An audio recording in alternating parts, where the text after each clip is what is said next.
back to review for educational purposes and critique and commentary this book we've been going through. It's called Discovering Ancient America, Ancient America's Lost Giants by Shavian Hayes. That is the author. Shout out to Shavian Hayes for this book. If you like the book, make sure to purchase it. Okay. All right. So before I begin reading from today's chapter, it is going to, relate to Vespucci, right? Supposedly a little bit in the beginning, especially throughout the chapter a little bit. But, it goes with a little bit with the hijack that America was named after him. So I just want to remind you guys before you hear the hijack that we already debunked that. America is not named after Vespucci. America, the word America, is an indigenous word to the Americas. We've done several videos on that. The most recent one, just 3 weeks ago, this one right here, America is an indigenous word, not European. All right, right away. So remember that right away. If we hear that as we're reading, we already debunked that. And if you don't know, go watch the video. Look, 3 hours long. There's a whole section on the Vespucci part. Debunked completely. All right, so go check out that video. I just wanted to say that. Disclaimer. Shout out to Big Bro Con Drop. All right, Con Drop 2025. Yeah, in real time, surfing the wave. The Holy One of Israel, thy Savior. Halal. Yeah, you already know. Show some love and support to 432 The Drop Radio, a YouTube channel, and Brother Con Drop. All the amazing work. Show some love to the great ones, all right? Just wanted to say that before we begin, So we're on chapter 8 of the book. It says here, Vespucci and the Giants of the Caribbean. No book about giants of the Americas would be complete without mentioning Amerigo Vespucci, the man for whom 1/3 of the world, this is what I'm saying, supposedly named after. That's the hijack. We debunked that. Ignore that part. But why was most of the Western Hemisphere named after him? It is because America, named by a German geographer in 1507, has a better ring to it than the United States of Columbus. No, it's because Vespucci realized the lands he was exploring were two separate continents and not part of Asia or India, as he and most others believed at the time. They are the true old world. Their reference to Asia and India in the ancient times was parts of America. Although if the German geographer hadn't published a paper proclaiming why it should be named in honor of Vespucci, who knows what the continent would have been called, all right? So, again, that's why I wanted to say that right away. We got to dodge the hijack, unfortunately. Let's get to the giant info, right? We're here for the giant drop, not that fake story. So it says here, Vespucci was an Italian merchant born in 1454. He was most likely a crypto Jew, We shall definitely investigate. In Florence to wealthy parents. So he was born in Florence. He grew up around and was later employed by the Medicis. The Black Medicis, huh? Oh, future videos. The mega rich banking family that basically owned northern Italy. The Black Medicis, that's all. Vespucci was sent to look after their ship outfitting, business in Seville, and even had a hand in outfitting Columbus's third voyage, an event that inspired Vespucci's own quest to search for the elusive passage to India.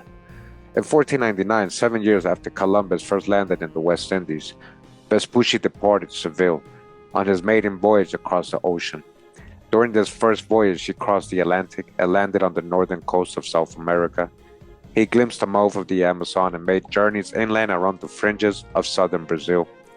His first views of giant natives came while looking for water on the outskirts of the Brazilian jungles. But the big breakthrough came on Vespucci's second journey of expedition. After exploring the coast of Venezuela, Vespucci and his ship floated toward the tiny Caribbean island of what is now Curaçao. The story unfolds in the second voyage of Amerigo Vespucci, translated from the original text by Oxford scholar Clemens R. Markham in 1893.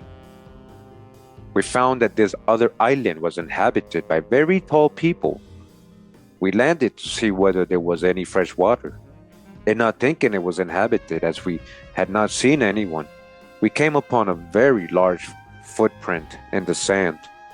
As we were walking along the beach, We judged that if the other measurements were in proportion to those of their feet, they must be very tall.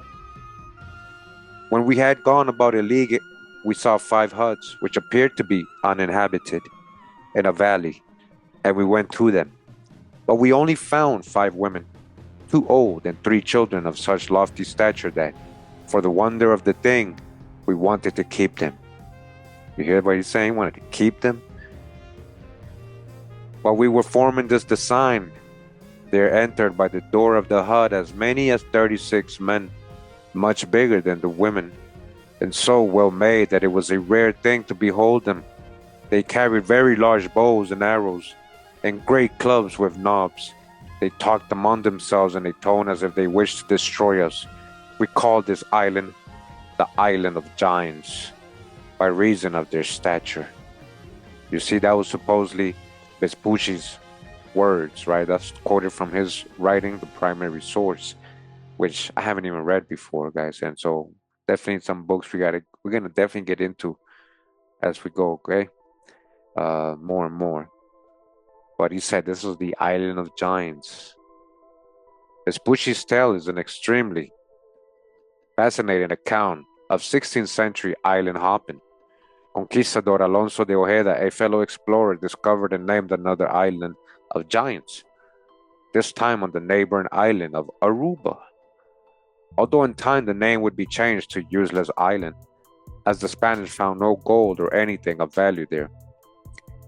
Historians have argued whether or not they are both talking about the same island, but considering that both islands are within close proximity of each other, it is possible both had tribes of native giants ruling over their earthly paradises. The giants they managed to enslave were deported to work in Hispaniola, where they soon died while out mining for gold. So when they're saying giants, maybe they had some 7, 8 footers, 8 footers, 9 footers Indians, that they were enslaving, sending to mines. Imagine in Hispaniola, like these giants working with the others, they're being overworked. The Spanish colony established in Santo Domingo in 1496 soon became their headquarters for gold hunting in the Caribbean. They set up mines and enslaved the local Arawak-Lucayan Indians they found living there, okay? Who did they enslave again? We're not even talking about this, but you see, they're enslaving American Indians, not Africans. More and more accounts. Who? The Spanish are who? What? What they doing? Enslaving the Arawak-Lucayans. We got videos on this. 40,000 to be exact. Lucayans. In the early 1500s, the conquistadors were roaming around the Caribbean island, searching for gold and silver and enslaving or killing any Indian who resisted. By the time they had set up shop in Cuba, they had reduced the most feared tribes of the Caribbean to the edge of extinction. Yeah, the rest enslaved and reclassified. Yeah, the original inhabitants of the main Caribbean islands of Cuba, Hispaniola, Jamaica, Puerto Rico, and the Bahamas were the Arawak, the Lucayan, and the Taino Indians, who were all described as being tall, statuesque people with long black hair. When Columbus arrived in the Bahamas in 1492, he encountered the Lucayan and was impressed by their canoes, ceramic art, and appearance, but eventually deemed them expendable since they had no gold. He said, we should just enslave them, make them the commodity, right? That's what they did, not Africans. When Columbus and his crew arrived, the Lucayans first mistook them as returning gods, because according to the oral history, the gods used to fly around in the skies and promise one day to return. Columbus even noted in his journals that strange presence of mysterious orange-colored flying orbs before making landfall in Cuba. He was sightseeing. He was some dragons. He was some dragons, dragons flying around, However, Columbus wasn't flying a spaceship, and although he was dressed mysteriously and harboring huge vessels with unknown technology, the Lucayans quickly discovered he was no god. He ain't no god. That's Salvador Fernandez Sarco, man. Portuguese Sephardic Jew, man. That's who that is. Yeah. The interesting thing about the Lucayans in relation to flying ships and ancient aliens was the fact that they practiced the cranial deformation and head flattening techniques used to produce elongated skulls. This meant that at some point in their history, what the Lucayan were saying about gods or something they interpreted as gods flying around in the Caribbean might have been true. So he's going with the whole alien thing. We thought it's a hijack, but we understand. We're listening. We're paying attention to what they're saying. As they maintained the practice of cranial deformation to imitate and honor the so-called gods, the Taino and the Arawak also shared this practice. Based on petroglyphs found in the Dominican Republic's Pomir caves, indigenous tribes like the Taino have been documenting Caribbean history for thousands of years. The Pomir caves are of 1,000 feet below sea level and contain more than 5,000 pictographs of animals, humans, giants, and mysterious alien-looking beings with elongated heads. But the ancient giants that once wandered the Caribbean did so at a time when the waters were much lower. Science has shown that before the end of the last ice age 12,000 years ago, ocean levels were at least 400 feet below their current levels. This meant that the Bahamas, listen to this, guys, the Bahamas and Cuba were all part of one vast island. Oh, they said Atlantis sunk, huh? This was one vast what? Island? In the remote past, instead of the chain of islands they are today. America's greatest prophet, Edgar Cayce, believed that the remnants of Atlantis would be found between the Bahamas and Cuba, and referred to Bimini as the ancient mountaintop of Atlantis. The strange rows of stone roadways, cylinder columns, and marble ruins appearing in Bimini have left historians scratching their heads and wonder for decades. Alright, the Bimini Road. We've talked about this before already. These megalithic, what appears to be rocks, stones in the ocean, looks like a road, right? In between what they're saying right here near Bimini. Catastrophic earthquakes and untold amounts of hurricanes have concealed the ruins of Atlantis for thousands of years. But the discovery of what appears to be a megalithic wall was discovered in the shallow waters near Bimini in 2007. According to locals, Jolster's Wall is a huge underwater wall located in the shallow waters of Jolster's Cays, about 5 miles north of Andros Island. The cays and accompanying island are completely uninhabited, and the extremely shallow waters that surround it make it hard for boats to reach. But expert divers like Dr. Greg Little and his wife Laura have made the attempts to document the mysterious walls, capturing a series of amazing photographs that seem to prove the authenticity of the wall's antiquity. They even noted the presence of tool marks on the walls. However, it's impossible to tell whether the walls are old enough to be considered part of Atlantis or whether they are much more modern, perhaps built by the Phoenicians or even the giant ancestors of the Arawak. This is the book we're going to be reading, Atlantis, Dwelling Place of the Gods by Henriette Mertz. And it says here, the enigma of the Bimini. It says here in chapter 1,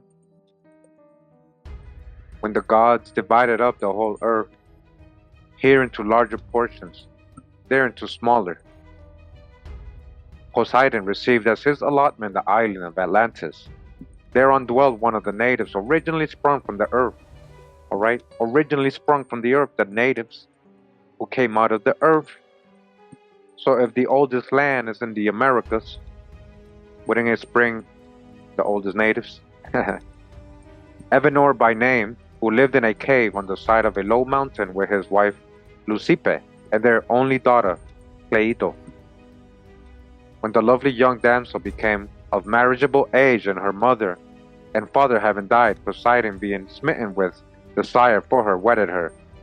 Of this union 5 pairs of twin sons were born, and after they had been reared up, Poseidon divided the island of Atlantis into 10 portions, given to the firstborn of the eldest pair, his mother's dwelling place, and him he appointed to be king over all the rest.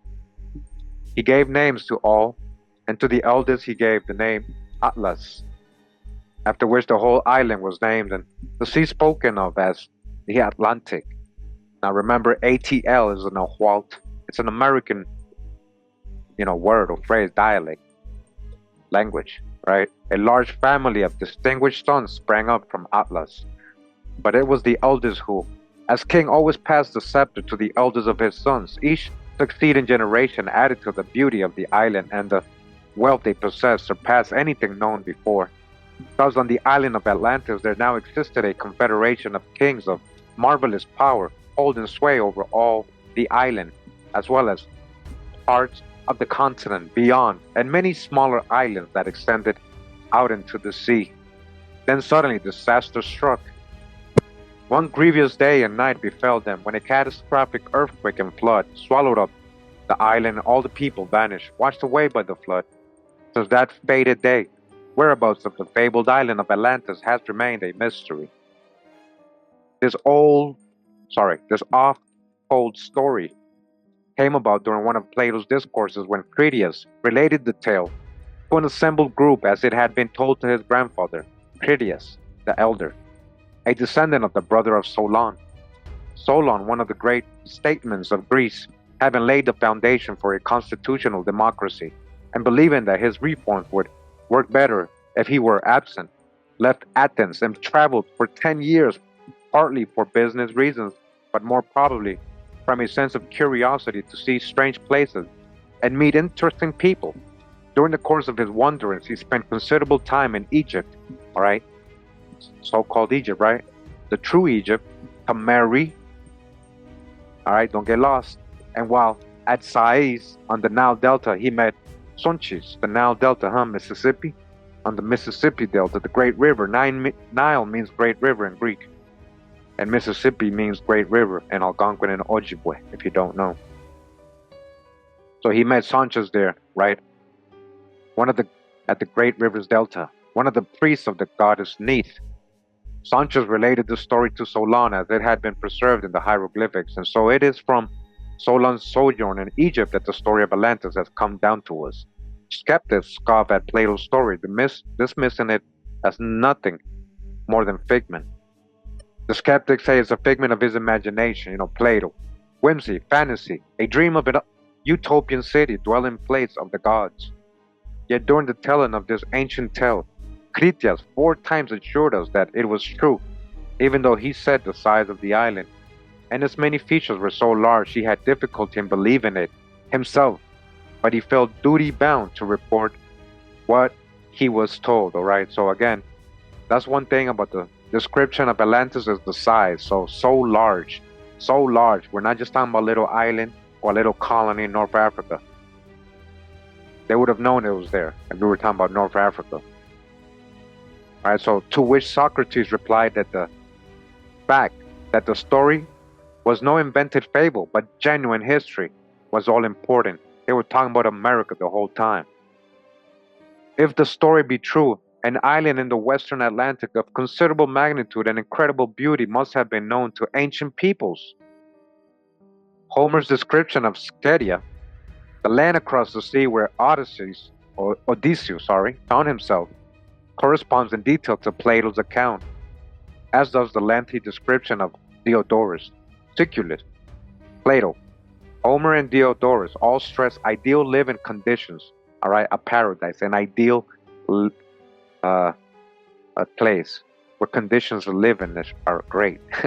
Delightful climate, all right, clear spring water, luscious fruits, picturesque scenery, a bountiful land. Yes, we're talking about America.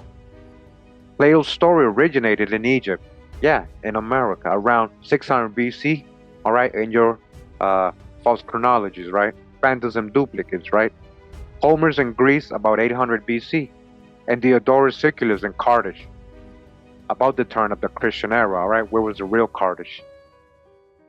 Three accounts unrelated in time and place describing a fabulous land far across the sea may be coincidental, but again, they may not be.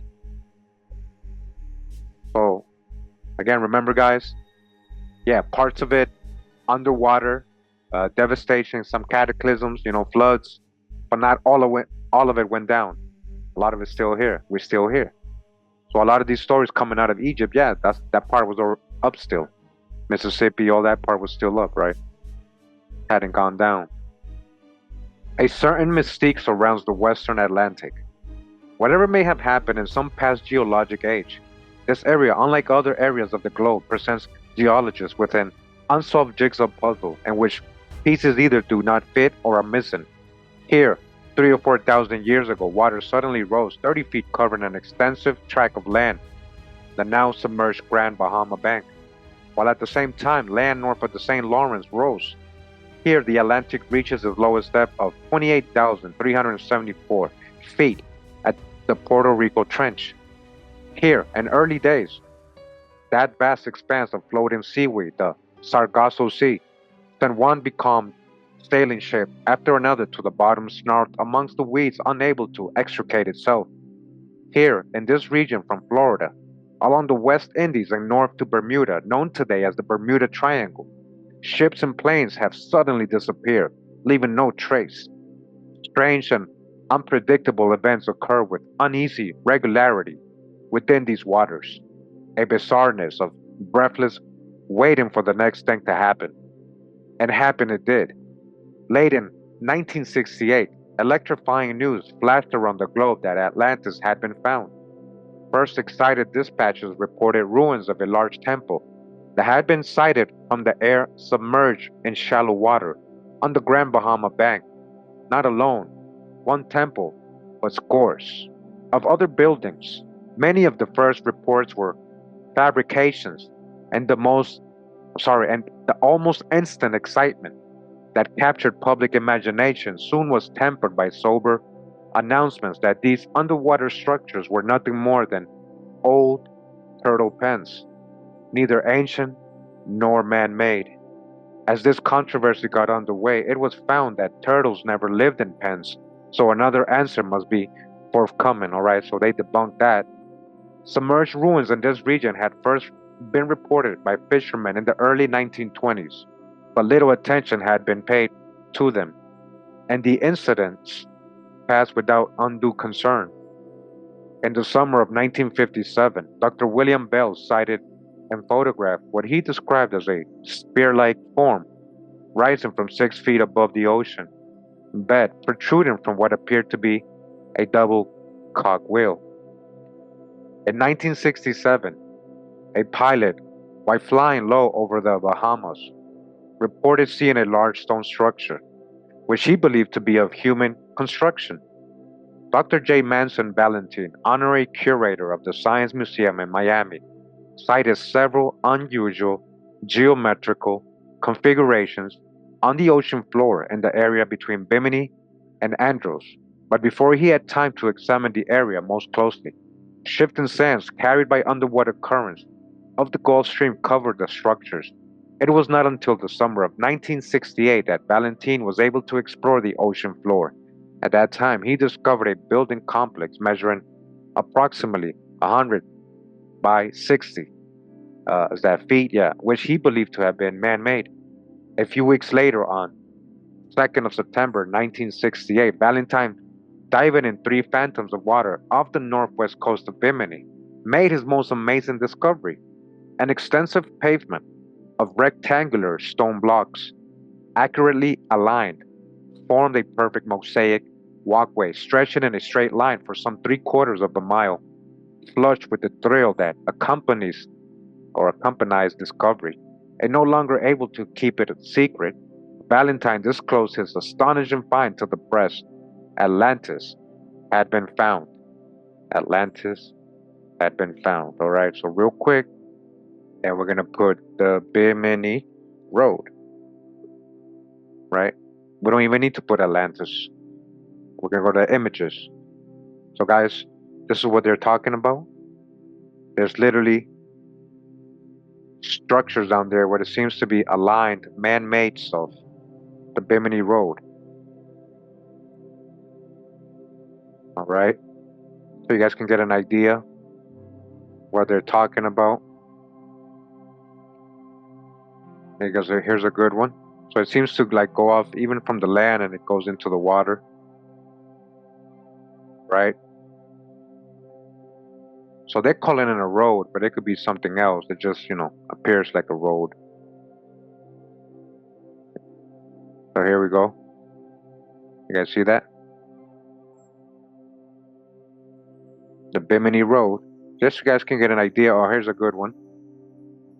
So it goes into like, yeah. And then look at this right angle, like how it turns. Some scattered stones. All right. Where could Atlantis really be? It says here. It goes the road. Pretty crazy how people dive in there. So here they have a drawing in the book. So we got some submerged building. It says, okay, so this is like a building, and this is not part of the road. All right. So it says, with such an astounding announcement by the mass media, thousands of the curious converged on the Bahamas by ship and plane, few realizing the significance of what they came to see. Divers went down, and soon a dozen or more complex stone structures were reported over a 70-mile area between the islands of Andros and Bimini. 12 large stone structures, temples or palaces, one of which was hexagonal buildings with walls 3 feet thick, a circle of 40 marble pillars standing upright in what might have been a temple courtyard. Okay, this is what they're finding here: a cache of cylindrical objects of cement, amongst which were 2 flooded marble columns. Before too long, the Bahama government registered concern with no much ill-conceived activity and wishing to protect and preserve whatever this submerged material might later be found to represent, took measures to stop widespread destruction and removal, issuing orders against unauthorized diving. So then the government got involved. You see, they were like, no more diving. North Bimini, the larger of the cluster of islets, is 7 miles long and a few hundred feet wide, hardly comparable to the Atlantis that Plato described. All right, of course, because it's the whole Americas. Some 700 acres of land were owned by North American Rockwell, a company active in the space program, huh? In the space program, why would they own this? At the time of these submerged ruins were reported, this company was in the process of developing the island under contract with the Bahama government. Question arose concerning possible age of the ruins, and while both the company and the government recognized the highly controversial nature of the situation, neither wished to be carried away by any romanticism or mystique surrounding the question of Atlantis. However, should evidence prove these submerged features to be of human construction, the company had no alternative but to proceed with development accordingly. 2 different approaches lent themselves to scientific study. The cylindrical objects of cement could be analyzed to determine probable age of the material, and the line of parallel blocks which Valentine had discovered might provide an answer as to whether it was of human construction. The first problem was given to Professor Wyman Harrison, a licensed geologist, and the second problem turned over to the University of Miami School of Marine and Atmospheric Sciences, Division of Marine Geology and Geophysics. Both rendered negative reports. First, the cement was less than 150 years old, and second, the line of blocks was common beach rock. That's what they said, right? These 2 reports provide a classic example of how evidence is interpreted and how our knowledge of history is shaped. One of the cylindrical cement objects was brought to the surface and opened for examination. Harrison submitted the first sample to Professor Ronald Perkins of Duke University, whose analysis indicated that the substance was not limestone. He associated the material with volcanic matter and speculated that pozzolan might have been involved. This type of cement is the oldest known of hydraulic mortars, dating back to Greek and Phoenician times. It is formed by incorporating volcanic tufa with slated lime and sand, which hardens on contact with water. You hear that, guys? Creating concrete. Sounds like almost geopolymer. Harrison next sent samples to Portland Cement Company of Skokie, Illinois, to Master Builders of Cleveland, and to the U.S. Army Corps of Engineers. Portland Cement submitted the sample for analysis to their laboratory technician, but they were unable to determine the origin of the cement, replying that they did not have answers to the questions as to where the material had been made or at what period of time. The vice president of Master Builders, in charge of research, replied that he was not aware of this type of cement and that he could neither speculate on its source nor date it. The U.S. Army Corps of Engineers report was missing. Harrison, in his formal report to North American Rockwell, after charging Valentine with wishful thinking, calling his statements unscientific, either false or a misrepresentation, pointed out that literally scores of ships floundered in the Bahamas during storm over the past several hundred years, and these cement objects had probably been offboarded to lighten the ship's ballast. All right, so he's guessing probably somebody threw him in there. Well, it's not that quite.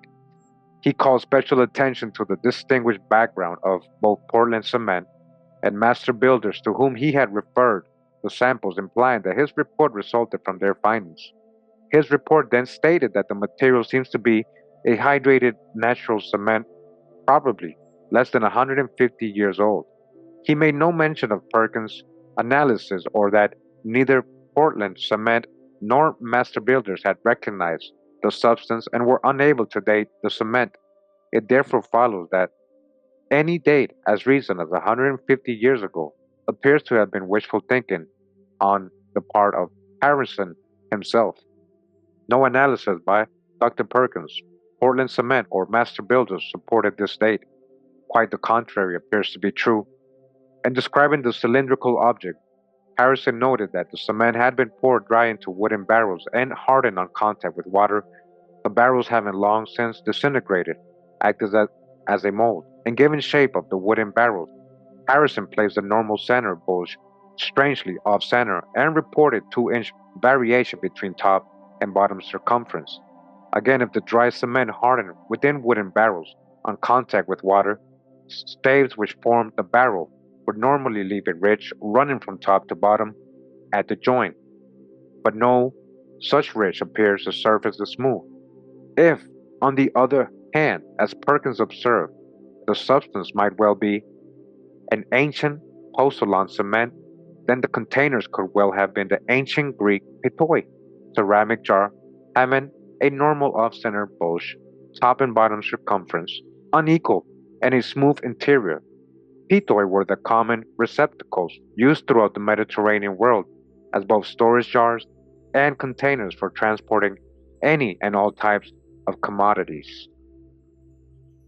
The paramount issue, however, concerned the long mosaic line of blocks which Valentine had reported, having been dismissed as turtle pens. Was the wall or walkway of human construction, or was it a natural formation that merely resembled something man might have put together?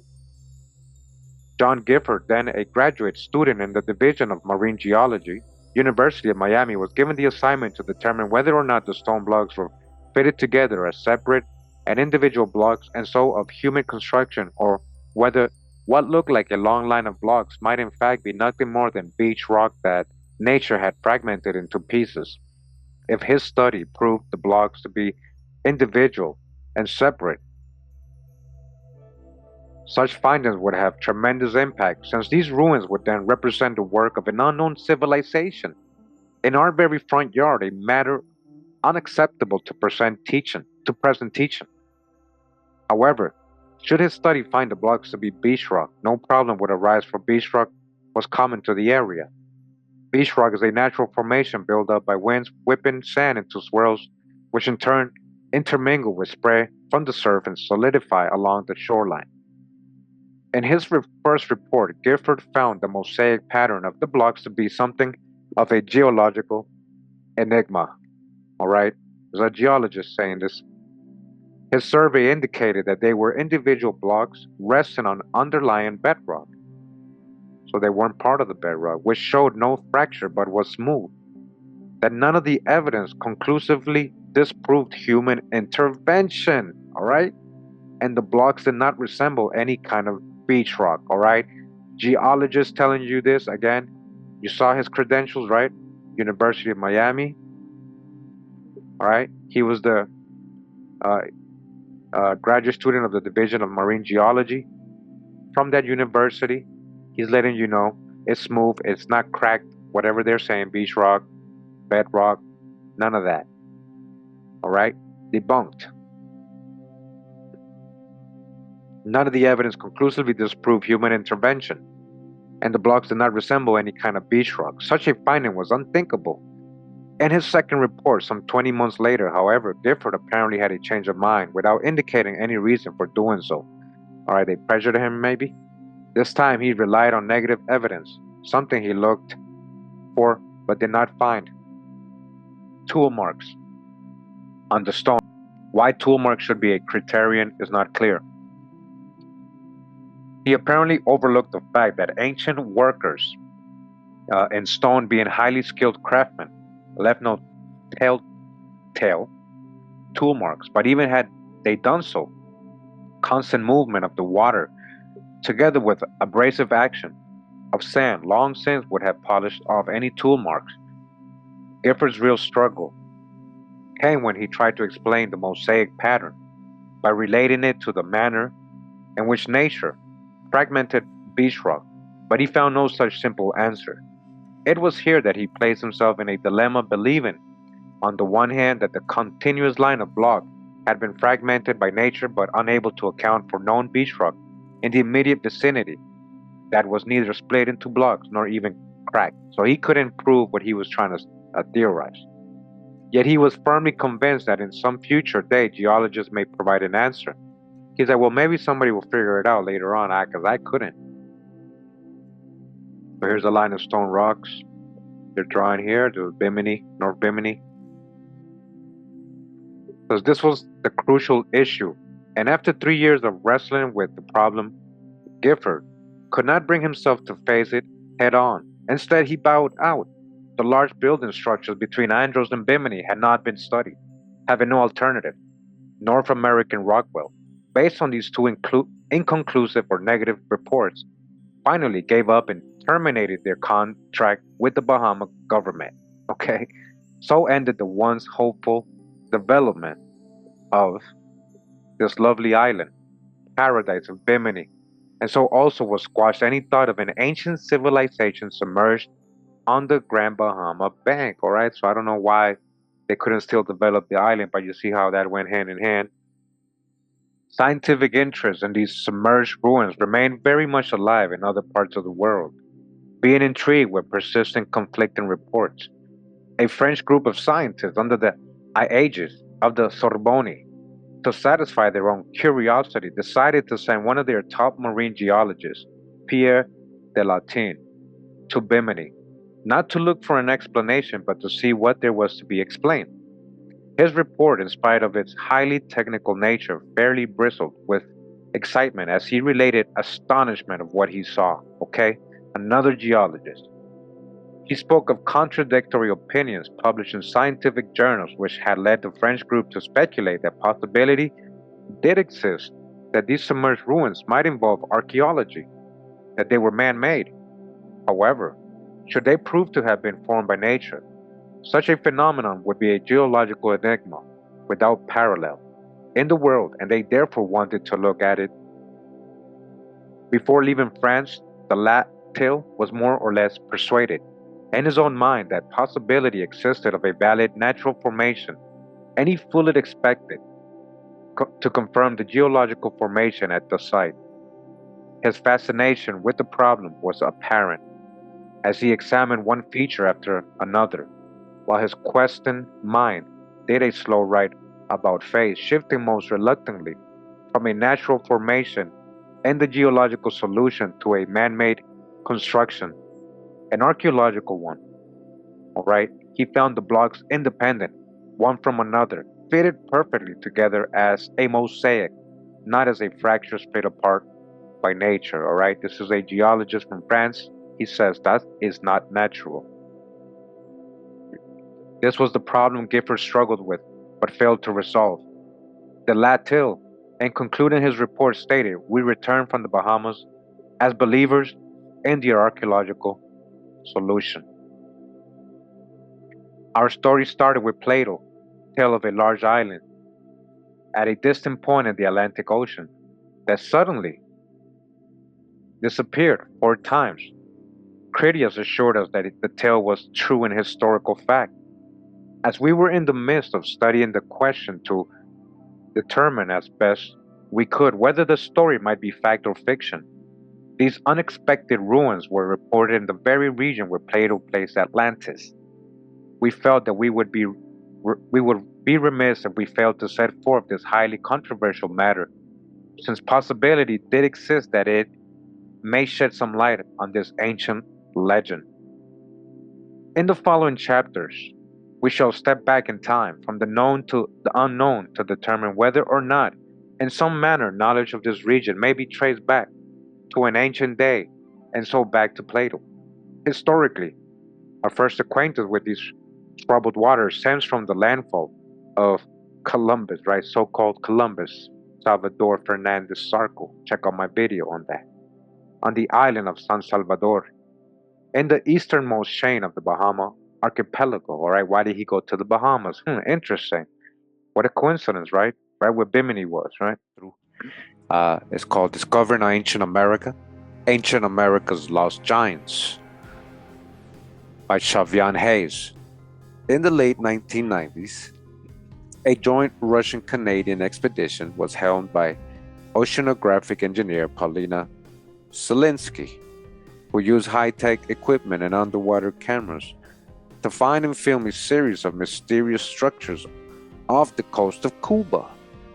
Sending probes down more than 2,200 feet, Selitsky was able to film images of what appeared to be pyramids, plazas, and terraces, which looked similar to the ruins of Teotihuacan. Right, so I definitely know about this expedition and what they found supposedly, right? Because I've always been following stuff like this, guys, since I was little. So I used to always read about articles about this and all that before even the internet. So yeah, they found supposedly like a whole city down there, very deep part of, in the bottom of Cuba, right? They're saying it resembles Teotihuacan. You can look this up, Selitsky Expedition, Cuba. This shocking discovery of a lost city sleeping off the coast of Cuba was reported on briefly by the BBC in the winter of 2002 and was mentioned in a short article about Caribbean flood myths in the November issue of National Geographic magazine. Okay? Then it was never talked about again by the mainstream media. It is obvious to see why, as it challenges their timeline of history. It would prove this is the true old world, as the giant Indians of the Caribbean were systematically wiped out shortly after the arrival of the Spanish. Most of their history and proof of their lineage went with them. Very little information about the giants of the Caribbean has survived. So who's Shaquille's ancestors? He's pretty tall, huh? And the same goes for the Ice Age and Atlantean-type civilizations. But there's a whole other continent that lies on the outer reaches of the warm Caribbean seas, South America, a land rich in ancient mysteries, megalithic wonders, and giants. Now, regarding this underwater city, Cuba, just want to read real quick from this book. It says here, Discovering the Mysteries of Ancient America, Lost History and Legends Unearthed and Explored, edited by Frank Joseph, with contributions from Sakari Sitchin, Wayne May, Andrew Collins, David Hatcher, the other one I can't see, Laura Lee, and others, all right? So I'm in chapter 3 of this book. It says here, Lost Races, Mysterious City in Cuban Waters. The best-selling books of British author Andrew Collins have won him a worldwide following for his bold inquiries into the ancient past. Gods of Eden, From the Ashes of Angels, and Tutankhamun. The Exodus Conspiracy have each achieved bestseller status in Europe and the United States. but it was gateway to Atlantis that proved remarkably prescient. Its original argument that the lost civilization had been located on the island of Cuba was provided powerful physical evidence for years after its release, when sonar images of a sunken city began to appear off the shores of Havana. In July 2001, Collins not only laid out his Cuban Atlantis theory for ancient America readers, but offered them among the most credible, engaging descriptions of the underwater mystery found anywhere. Was Atlantis in Cuba? By Andrew Collins. A lost city that could turn out to be the fabled capital of Atlantis has been located by a Canadian scientific research team. A press release dated Havana, 14th of May 2001. Reuters of London informed the world that Russian-born ocean engineer Paulina Selitsky, president of Canadian-based company Advanced Digital Communications, had detected a sunken city in deep waters of the west coast of Cuba, the largest island of the Caribbean. And you guys can actually verify this person and her company. You guys see this is real. Satellite integrated ocean bottom positioning systems, echo sounders, and high precision side scan double frequency sonar have detected the presence of what are being described as shapes that resemble pyramids, roads, and buildings. You guys hear that? This is under the water, very deep, next to Cuba. The irregularity seems consistent with the idea that they represent an urban development composed of symmetrical architecture. Reuters reported that the deep sea city is located on a huge land plateau lying around 2,200 feet, 700 meters off water. All right, that's how deep it is. Furthermore, in Paulina's opinion, the complex belongs to the pre-classical period of Central American history and was populated by an advanced civilization similar to the early Teotihuacan culture of Yucatan. It is stunning, she said during an interview with the Reuters representative of her office at Tarara, east of Havana. What we see in our high-resolution sonar images are limitless, rolling, white sand plains, and in the middle of this beautiful white sand there are clear, man-made, large-sized architectural designs. It looks similar to flying over an urban development in a plane and seeing highways, tunnels, and buildings. We don't know what it is, and we don't have the videotaped evidence of this yet, but we do not believe that nature is capable of producing planned symmetrical architecture unless it is a miracle, she added. Paulina is cautious about what lies beneath the glistening blue waters of the Yucatan Channel, admitting only that she is excited, but reluctant to speculate until a joint investigation with the Cuban Academy of Sciences and the National Geographic Society takes place early this summer. The discoveries were made last summer during deep-sea surveys made by Paulina and a trained scientific research team aboard the Cuban research vessel Ulysses. Sonar images revealed an extensive series of structures over a several-mile area in darker and lighter shades. The site is close to the edge of an underwater geological feature known as the Cuban Shelf. It falls off sharply in a series of shelves dropping down to several thousand meters. The anomalous target area sits on one of these shelves. The massive rectilinear features are said to be located in the proximity of an extinct volcano, geological faults, and a riverbed. This last fact alone shows that the land shelf, which rises to a height of around 40 meters, was once above water. It was once above water. Whenever you find a volcano, there's often a settlement associated with it. Paul Wainsweek, Paulina's husband and a director of ADC, observed, "I don't know the exact relationship, but it is in the same vicinity as the volcano. The fault lines and the river, they're quite close to one another. On the matter of whether the sonar imagery really does show pyramids, roads, and buildings," Paul stated, "we had been looking at the images for some months. We keep a picture on the wall showing pyramids in the Yucatan, and let's just say they keep reminding us of these structures. They really do look like an urban development. As to whether the light and dark areas of the sonar imagery appear to be three-dimensional features or not," he answered, "there's a lot of symmetry, apart from actual shapes and some suggestion of structure. Some American geologists have looked at them and said that the darkest shadings are suggestive of metal roofing." In order to explore the site more closely, ADC are currently planning to send down remote robot video cameras and a one-man submersible. Ancient American readers may look forward to further news of these discoveries in coming months. Interestingly, ADC's intentions had never been to search for sunken cities.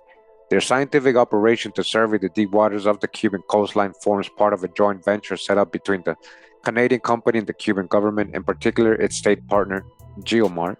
One of the most important goals was to find billions of dollars of bullion and lost treasure disgorged from sunken ships from the time of the Spanish conquest. As Paul said, Cuba has the richest galleon cemetery in the world. Wow. So they weren't even really looking, what they're saying is for like a city or Atlantis. They were actually looking for like shipwrecks, right? For gold and rich, to find whatever is valuable. But they actually found something pretty valuable, right? Like ancient city. Over the past 5 centuries, it is estimated that hundreds, if not thousands, of vessels must have been lost in Cuban waters because of poor navigation, piracy in the high seas, and the violent Caribbean storms that plagued the region on a frightening regular basis. Visa Gold, a Toronto-based low-tech company that operates out of Havana's Marina Hemingway, already claims to have found some 7,000 objects from sunken vessels, including jewelry, diamonds, and pistols. They are believed to be artifacts from the brigantine Palemon, lost off Cuba's northern coast in 1839. Visa Gold's next target is the Atocha y San Jose, another old Spanish vessel. It sank in Havana Bay during January 1642 after fleeing storms at sea. Renewed interest in treasure salving among Cuban coastal waters comes after Fidel Castro's government recognized its own lack of oceanographic technology to conduct scientific operations of this nature. Its divers, who are considered some of the best in the world, have been diving off Cuba's coast, treasure hunting for decades. Yet Cuba lacks expertise and technology for deep sea science. That is why its government leaders invited ADC to take up the challenge. The 80-meter oceanographic research vessel is equipped with high-tech instrumentation and a trained scientific team to survey the sea bottom up to a depth of several thousand meters. It was their skilled sonar software analysis who detected the reported underwater remains in the Yucatan Channel. These projects are very important in helping us rescue things from history, which contribute to our national patrimony, said Eddie Fernandez, vice president of Geomar. As you know, we have financing problems. This is very expensive activity. They give us technology and financing. We provide historical and ocean expertise. The implications of ADC's discoveries of Cuba's western coastline are far-reaching and quite extraordinary. An online poll was conducted by NBC Home News Service, MSNBC. Of the 1,827 persons who had voted by May 26, 2001, no less than 73% believed that the find could be something big. Next stop, Atlantis. This was a hype in 2001, guys. You see, they brushed this under the carpet after that. In fact, NBC executives are considering the possibility that the sunken city could be linked with Plato's account of the lost city. This is good news for me, and as my book Gateway to Atlantis, published in 2000, concluded that the most likely location of Plato's sunken empire was Cuba. The first time that Castro's island had ever been proposed in this respect, all right? So where is this supposed sunken? After Cuba, huh? Cuba, huh? So even like I've been trying to say, not all of it sank. Not all of Atlantis sank. I pointed out that evidence contained in Plato's work, the Timaeus and Critias, hinted strongly that his view of Atlantis was based on stories and rumors reaching the ancient world via Phoenicians and Carthaginians who were crossing the Atlantic prior to his age. Moreover, Plato's description of Atlantis' Great Plain, said to have been there 3,000 by 2,000 stadia, in size matches Cuba's Great Western Plain. Before the rapid rise in sea level following the end of the last ice age, this stretched southward across the Bay of Batamano to the mysterious Isle of Youth, and was originally 540 by 160 kilometers in size. Although I speculated in the book, since published in the US, Italy, Holland, Germany, and Portugal, that the Atlantean city might await discovery beneath the shallow waters of the Bay of Batamano, word that a sunken city may now have been detected in the Yucatan Channel between Cuba and the Yucatan Peninsula is exciting news. Incidentally, the ADC has plans to explore the Bay of Bano during the next year, so it should be interesting to see what, if anything, they find there. In September 1972, American oceanic explorer J. Manson Valentine was flying over the Bahamas in a light aircraft with his associate, Jim Richardson. He noticed a massive rectilinear and curvilinear features in shallow waters on the southwestern edge of the former Bahamian landmass, now the Great Bahamas Bank. Valentine referred to this massive possible archaeological features as the mother lodge of all archaeological discoveries. They faced out across the old Bahama Channel like some kind of ancient port serving the Cuban mainland. Huh. As early as the 1950s, light aircraft pilots reported seeing what they described as underwater stonework that was well within Cuban waters. Similar sightings north of Cuba of alleged submerged building complex covering over 10 acres might even have convinced the Cuban government that a veritable city awaited discovery in its vigorously defended waters. There are, for instance, unconfirmed reports that this building complex was explored with the assistance of Soviet submarines based in Cuba during the 1960s. Strange then that these recent discoveries of a sunken city in Cuban waters are being conducted by a Russian-born Canadian oceanographer. So they really were there, for the city. Among those who felt they had glimpsed the remains of a lost citadel in Cuban waters was Leicester Hemingway, brother of writer Ernest Hemingway. During a flight into the country, Leicester noticed beyond its northern coast an expanse of stone ruins, several acres in area and apparently white, as if they were marble. The exact location of these underwater features remains unclear. Only time would tell whether the discoveries made by Paulina Slinsky and ADC do constitute firm evidence of Plato's Atlantis. For if they do, then it will fix once and for all its geographical location in the Bahamas and Caribbean and not anywhere else in the world. However, the location of a lost city on a huge land plateau lying at a depth of around 600 to 700 meters poses new problems for the Atlantis debate. Plato wrote that his Atlantic empire was destroyed by earthquakes and floods in one terrible day and night, post 8500 BC, and the Timaeus around 9421 BC in the Critias. This time frame corresponds with the cessation of the last ice age when we know that sea levels began to rise fairly rapidly as ice fields which had covered vast areas of North America and Europe for tens of thousands of years began to disappear. In Gateway to Atlantis, I propose that the mechanisms behind Atlantis' destruction was a comet impact which devastated the eastern Atlantic coast of America, A giant dragon comet, causing about 500,000 elliptical craters known today as the Carolina Bays sometime around 8500 BC. So yeah, something off the coast of Carolinas. This show like something crazy going on there, Seen it in other YouTube channels. It says fragments of the comet falling in the western Atlantic basin north of the Bahamas would have created a tsunami tidal wave perhaps hundreds of meters high. These would have drowned temporarily at least large parts of the Bahamas and the Caribbean, as well as many low-lying regions of the eastern United States. Myths and legends told by the indigenous peoples of the Bahamas and Caribbean archipelagos when the Spanish first reached the New World spoke of such a cataclysm. They said that the waters suddenly rushed in and drowned the great landmass, breaking it up into the individual islands seen today. Although a fragmentation of the former landmasses of the Bahamas and Caribbean in the manner indicated could not have been caused by tsunamis alone, the gradual rise in the sea level that followed this cataclysmic event would have drowned, more permanently this time, all low-lying regions, creating the archipelagos we see today. Yet in the thousands of years which it took for the ice fields to melt in full, the sea levels rose only 3,000 meters. Some estimates place it as much as 400 meters. If the city does lie in 600 to 700 meters of water, we will need to propose a suitable geological mechanism in order to justify its emergence to this depth, post 9000 BC.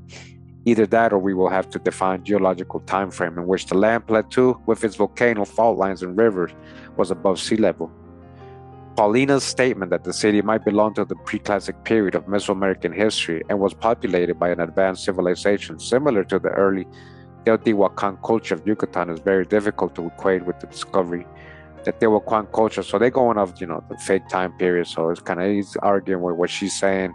Well, I kind of get what she's saying. Yeah, meaning or before the oldest people, pre-classic, right? The oldest, whatever that year is, whatever that time frame is, right? Here was to be found Chichos Mostek, the 7 caves where I said the first humans emerged out of darkness at the beginning of time. So this is they're saying 400 BC and 500 AD.